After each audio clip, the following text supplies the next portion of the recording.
The wind is consistently blowing from this direction, which means I've got to build this wall up. That's going to be my primary windbreak. My entrance to my shelter is going to come this way. I'll tell you what, it's cold.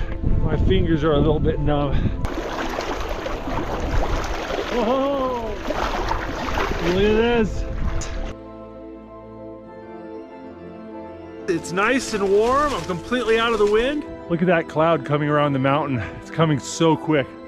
The weather and visibility can change in a heartbeat. Cottonwoods love water. They absolutely need tons of water. So whenever you see cottonwoods, you know that there's a river or stream nearby. This is the cotton from these cottonwood trees. You have a ferrous rod and steel. You can use that to start fire.